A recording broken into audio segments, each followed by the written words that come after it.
is Mike. I haven't got a sporting story to tell you tonight, but I've been with ASB for 28 years, pretty much institutionalised now, they say, so I can't go anywhere. My career started in 1987 when I started at BNZ. So I started in the BNZ building on level 2. I'm now with ASB on level 20. So I tell myself I've gone somewhere in life. So, if it's only just up, that's okay. Tonight I'm going to talk generally about buying a business, what the banks look for, and just give you some things to think about. It's certainly not ASB specific, it's just general. Most banks are very similar. It's really the people that make the difference. And I like to say that ASB have got great people, that's why we stay for so long. But certainly it's the people that make the difference.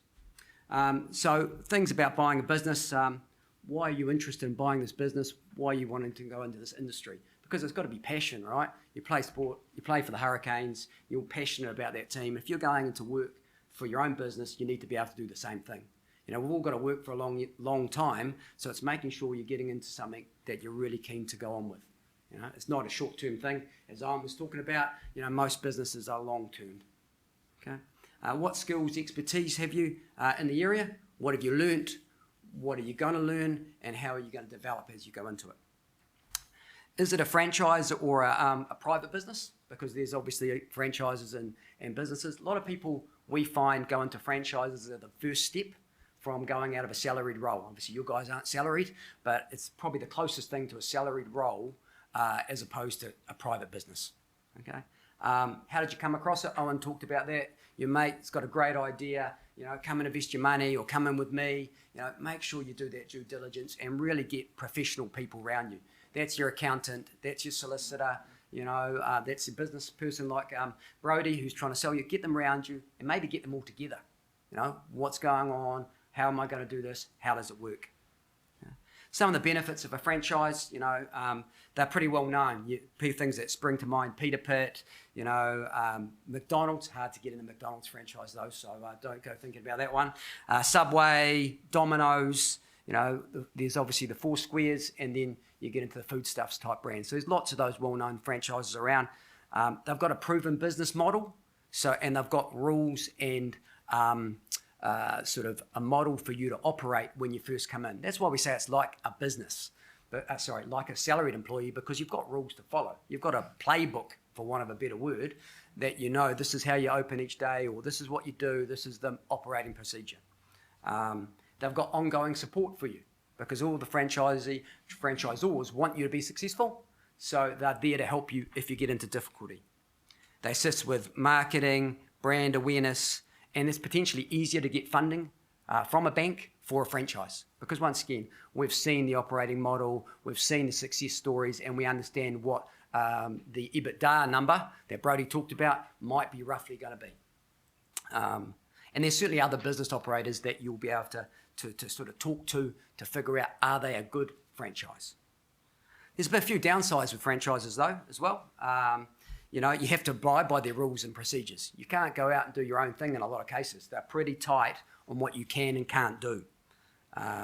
You've got lack of control potentially on your products, your hours of operation, you've got to use a franchise-approved suppliers and those things. So there are some things that you are basically bound by to have to work within. That's where you need your professionals, like your solicitor who's got franchise experience to go through the franchise agreement to come up and make sure you understand what you're getting into. No silly questions, as I think Owen alluded to as well, making sure that you know exactly what's required of you. Disputes, generally again, the franchise agreement might be slightly weighted towards the franchisor, but you've just got to make sure you know what you're getting into. Lack of privacy, because all your data is generally shared up the chain. So they're seeing your results, they're seeing your how you're going, what's going on within your business. One of the other things we see with businesses generally in some cases, because the business owner wants to get their EBITDA number up when they come to sell it, they don't want to sell in a bad year. I think Brody talked about people sticking in there for a bit longer. So some of the industries right now, numbers have been down a little bit, so they might want to stick it out. So they're trying to maximise their EBITDA number, which sometimes means there's a lack of CapEx, or there's old stock in there that you don't want to pay for. And what I've seen is some people going into businesses thinking all the machinery and the plant is up to date, and then the first thing they go in, freezer breaks down, or they need to get a new oven or whatever, and then that's cash you haven't got. So making sure you have a good look at the capex and the maintenance. Have they had some preventative maintenance? A bit like your car. You send it in every year to get it serviced. Have they looked at those important pieces of equipment to make sure they're being serviced?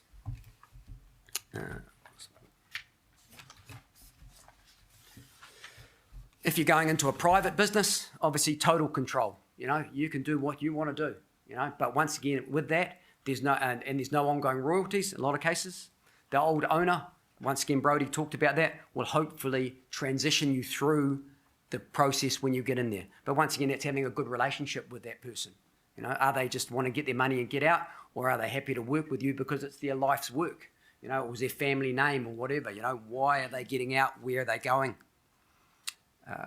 There's no one, Once again, Brody talked about it as well, maybe part payment on takeover day of the settlement of the business, and then you're paying them something based on your turnover in a year's time or whatever to keep some skin in the game for the vendor, because then they're there to support you for sure. If they've got their cash and they're gone, well, actually, while you think they're a good guy, they've got their money, they're off, potentially. Not everyone's a bad guy, please. But a few downsides, there's that no ongoing support of that business. Can you replicate if it's a lot of businesses, especially the smaller ones, are basically the owner is the rainmaker, the administrator, the marketing manager, he or she does all that stuff. Can you replicate that? Or if you can't, is there actually a business there? Or is it just Joe Bloggs, who was fantastic at this because he's been in it for however many years and he made the rain? Can you do that? They can be harder to finance because banks, once again, want to ask those questions. What the key staff member, Brody talked about it before, the key staff, are they staying? How are you going to keep them there? What's to say they don't all leave in the second week and you've got to try and, replace them? Can they do the same thing that those last people do? So making sure you understand those things. What are banks looking for? We're looking for well-prepared potential business owners. So when they come and see us, we want to understand what due diligence have they done? Who are they talking to? Why are you interested? Tell us why you're going to be successful. Tell us the potential risks of the business. What do you think the risks are? Because we're going to be thinking that.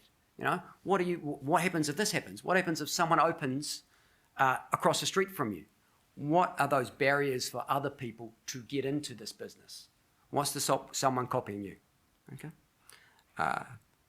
Ask all the questions you can of the existing owner, as Brody again talked about. No dumb questions, because we're going to ask those because we're not experts in business. Every single business that come along, I might have done a business last month or last year, but not the same as yours. Lease terms, restraint of trade terms for the existing owner going out. Talk about those. What's happening with those? They're just key questions. Key clients, of the turnover, how much is one client providing you?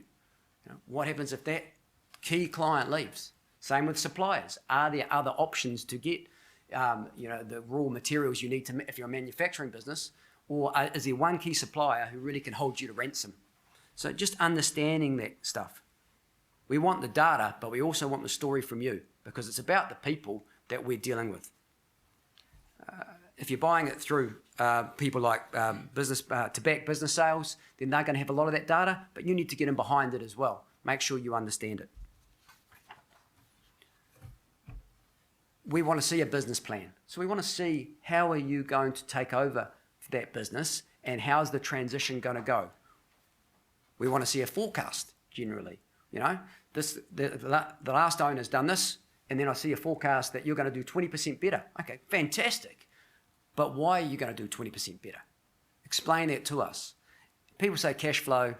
Banks always ask for cash flow. I've never seen a bad one. You don't see a bad cash flow because everyone's like, well, I'm in it to make money. But understanding what goes in there and why. Because in 6 months' time, if you come back to me or the bank and say, oh, look, it hasn't quite worked, and we're going to say, well, why is that?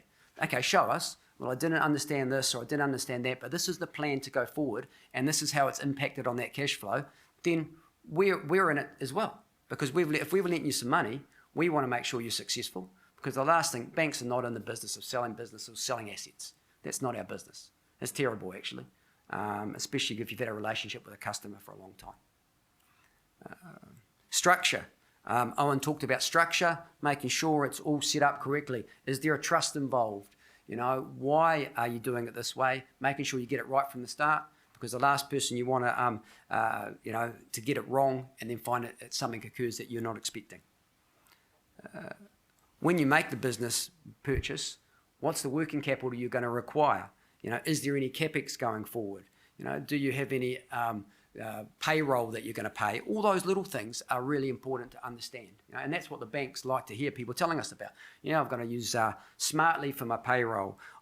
I need credit cards for this because of my sales reps are out and they're going to want to do this. So, understanding all that start from the get-go. So there's not a plus thing as we start with the relationship and then we move on. How do people get into businesses? So people come to us and say, oh, yeah, I want to buy this business. It's $1 million. We'll use easy maths for me. How much does a bank lend? Rule of thumb, all banks are different, is 50-50. 50% cash or equity going in, 50% the bank's money. As a general, there's other rules that you'll come across, but if you're looking at it, I would use the 50-50 rule to start with. Equity means you have to have 50% worth of equity in your house of that business value if you're using your house. Using your personal house, accountants will say, oh, don't use your house. But it's a good source of cheap funding over a long period of time. Because anything that's residentially secured, the bank will generally lend over 15 to 25 years, potentially interest only. So you get ease the cash flow when you go into the business. The stuff that is unsecured is generally over 5% at a much more, 5 years over a much more expensive rate. So those repayments can be quite significant to start with, and can you afford not to take a large salary potentially, or do you need the income? So understanding those ramifications of those loan repayments. So banks will lend. Brodie said we are open. All the banks want to grow, so we need to find the right business people, but we also want to understand that they can service it. Banks also provide asset finance against vehicles and things like that for owners. We do sustainable finance now. We do 1% loans if it's secured by your house, and we do a special rate if you're improving your carbon footprint. So talk to your banker or talk to the person you're dealing with to see what information they can come up with. That was pretty much just a quick overview of what banks are looking for when you buy a business. You being prepared, you having experts involved, and then working with us to come up with a structure that suits your cash flow. Quick spin on ASB. We segment our business, so it's all about turnover. So if a business turns over 5 million to 30 million, it sits by commercial. We're a 4-person team, so that means if the bank gets rid of me, there's other people who know your business. Because the last thing you want is to tell the story to me, and then they finally got rid of me, pensioned me off, and who do I talk to now? I know no one else. So having that 4-person team in that commercial space is important. For under 5 million, we have our sort of small business team. You have a business manager who will come out and set it all up, and then you're managed by a team of specialists on a little bit more of a reactive basis. Where in the commercial, it's a proactive basis. And then 30 million plus is our corporate team. So it is all about the people, finding a good person, working with them, finding good people like your accountants and solicitors, and just talking to us, because there'll be lots of businesses you look at that you're going to have to, work through the process to come up with one that suits you. That's really all I had to cover today. I think there's certainly not a one-size-fits-all approach, so I'm happy to talk to anyone, no strings attached. At the end of the day, if you've got a great relationship with your bank, that's fantastic. I'm really pleased for you, and I'm always happy to give that's a great rate, should be happy with that, just take it. So we're not about taking business from other banks if we can't add value, because that's a short-term solution and a short-term win. So that's all I had to say. Thanks, Mike.